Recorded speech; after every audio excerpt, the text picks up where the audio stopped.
"I can't buy new clothes for my child this Christmas," Black Waitress cried. The billionaire froze. What if a single moment of overhearing someone's deepest pain could change two lives forever? The gentle hum of the coffee shop seemed to pause as Denise Williams wiped her eyes with the back of her hand, thinking no one could see her behind the counter.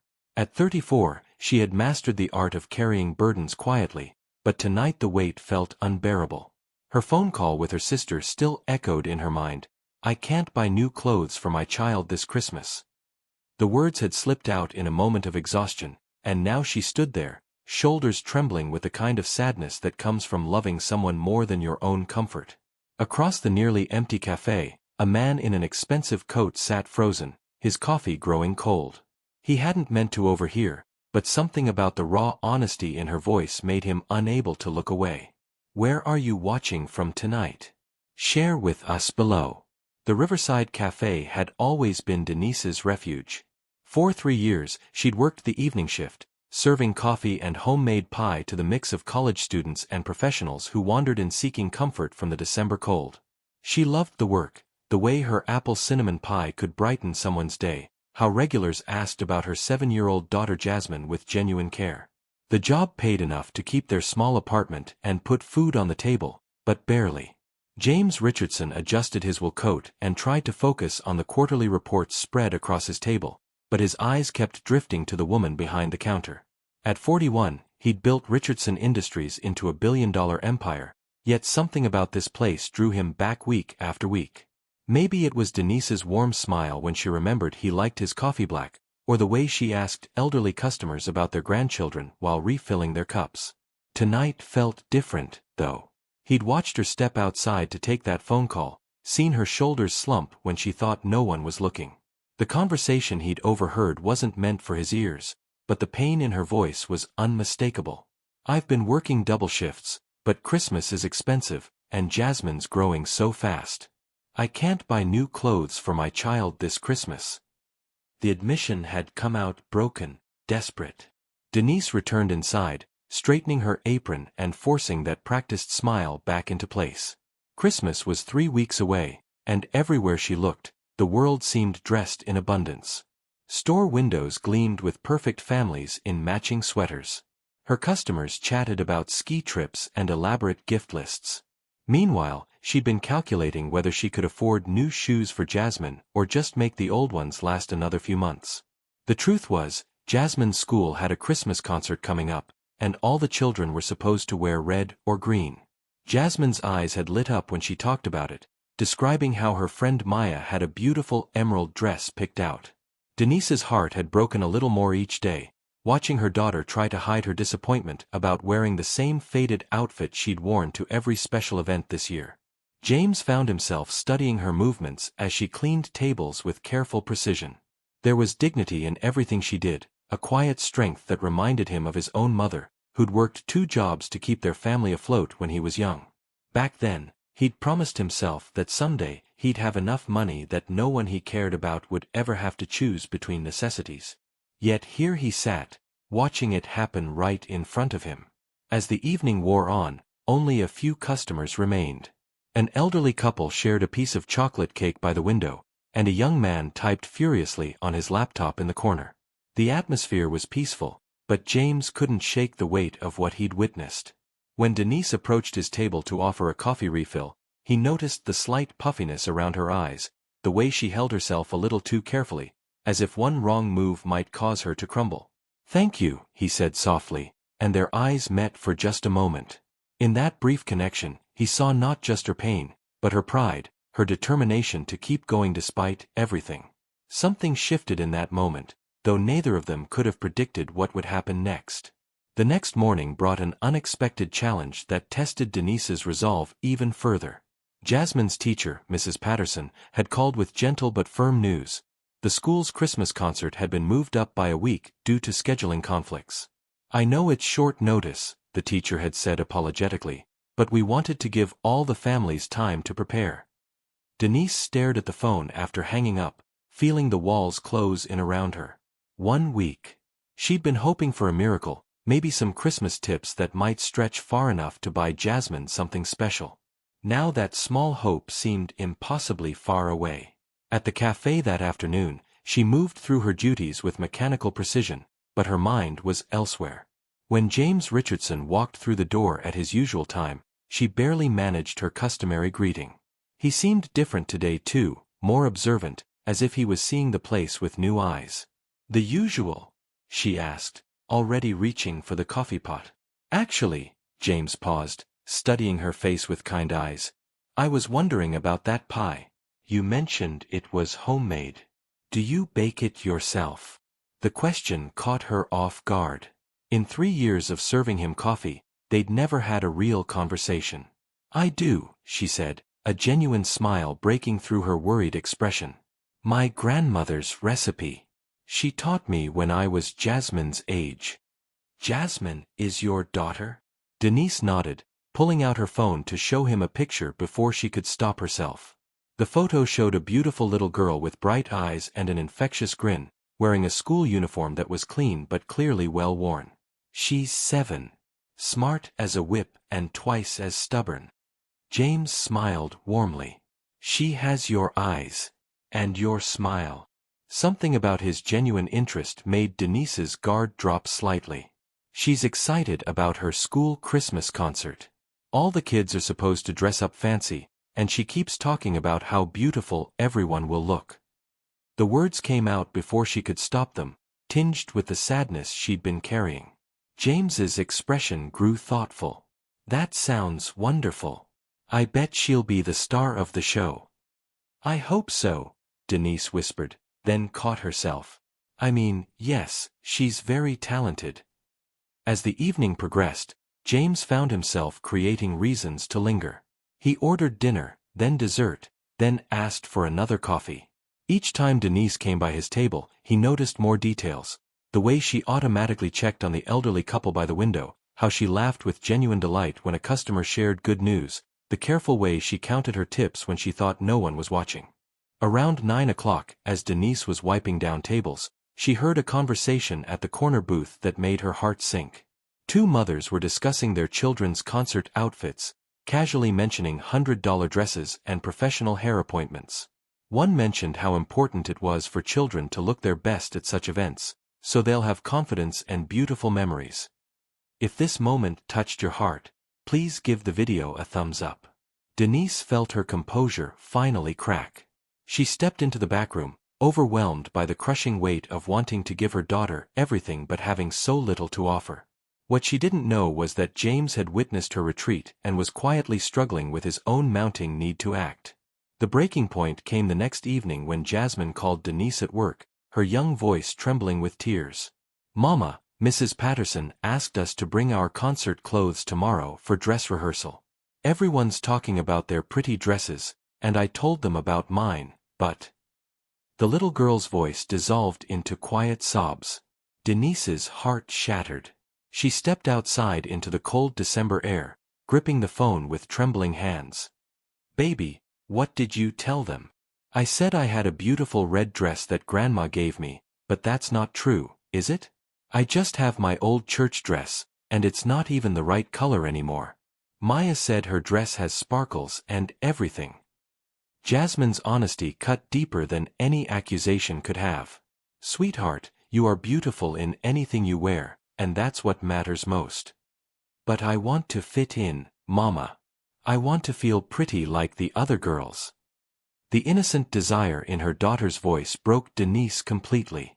After hanging up, she sat on the back steps of the cafe, allowing herself to cry for the first time in months. All she wanted was to give her child one perfect moment, one beautiful memory to hold on to.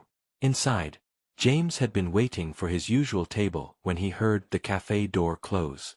Through the window, he could see Denise sitting alone, shoulders shaking with silent sobs. The sight stirred something deep within him, memories of his own mother's quiet moments of despair when she thought no one was looking. He remembered being Jasmine's age, overhearing his mother on the phone with his aunt. "I don't know how I'm going to make Christmas happen this year." The irony wasn't lost on him.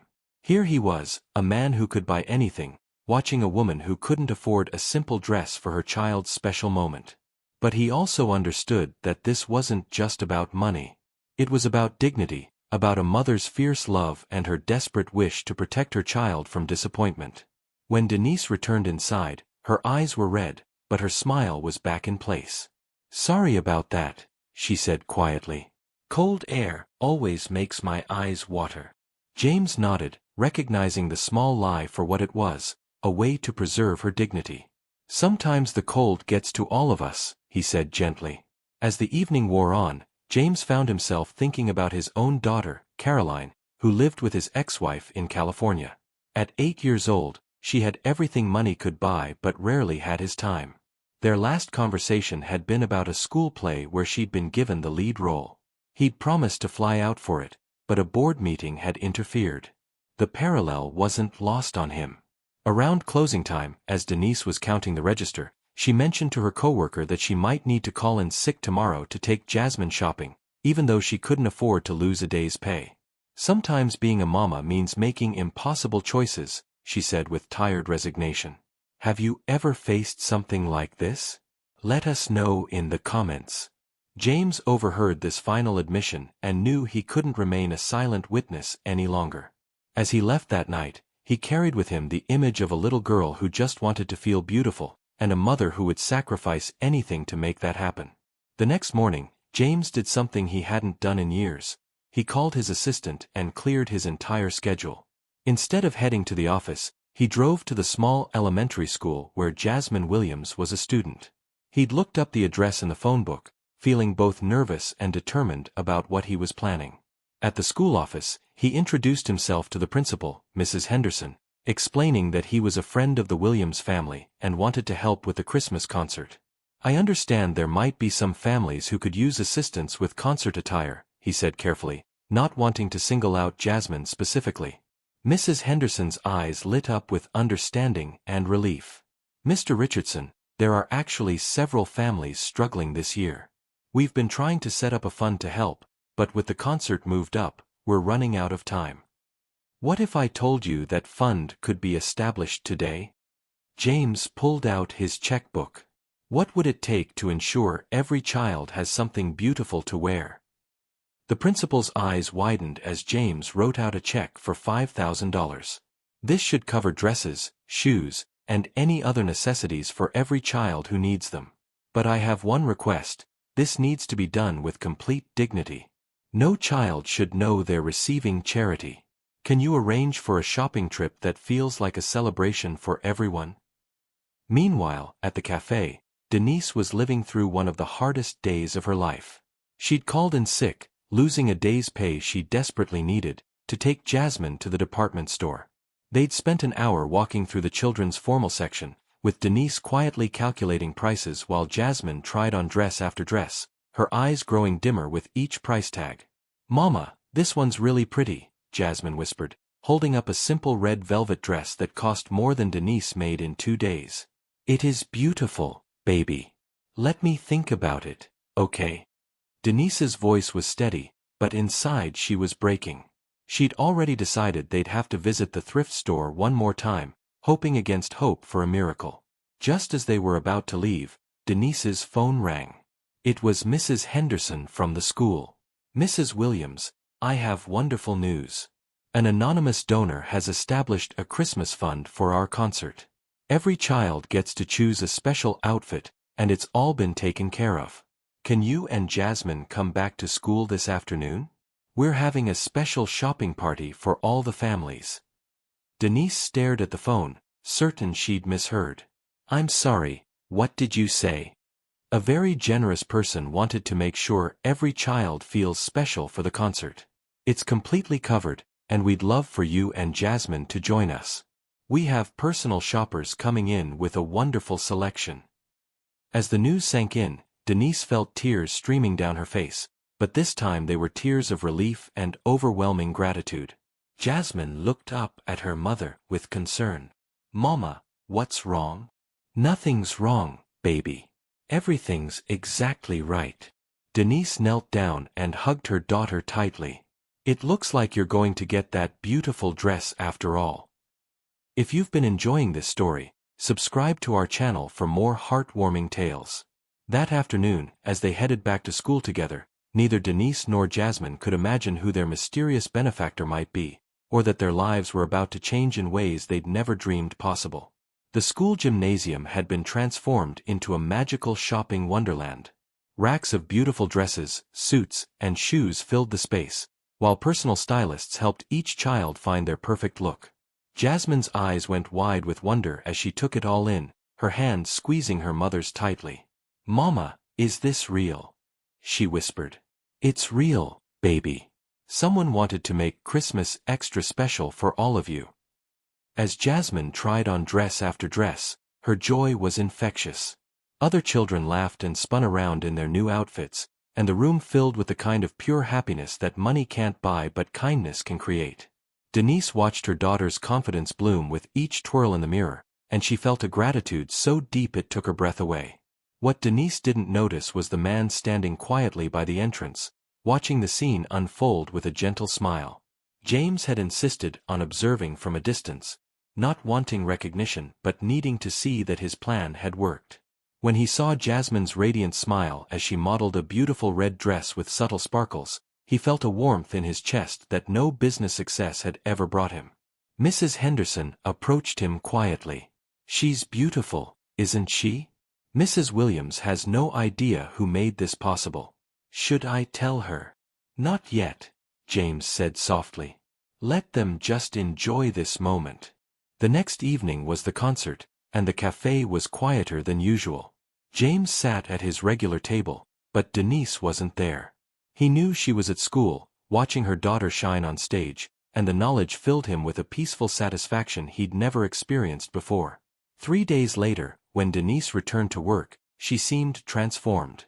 There was a lightness in her step, a brightness in her smile that hadn't been there before.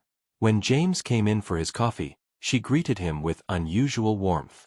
"I've been thinking about kindness lately," she said as she poured his coffee.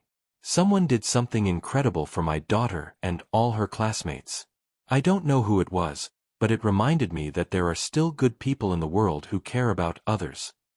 James looked up at her, seeing not just the tired waitress he'd observed for months, but a woman of remarkable strength and grace. "Your daughter is very lucky to have you," he said quietly. "Actually, I think we're both pretty lucky right now," Denise replied with a genuine smile. The concert was beautiful, and Jasmine felt like a princess. Sometimes that's all a mother can ask for. As their eyes met across the counter, James realized that in trying to give a little girl a beautiful dress, he'd received something far more valuable. The reminder that true wealth isn't measured in dollars, but in the ability to bring joy to others. And Denise had learned that sometimes angels come disguised as ordinary people, watching over us when we least expect it.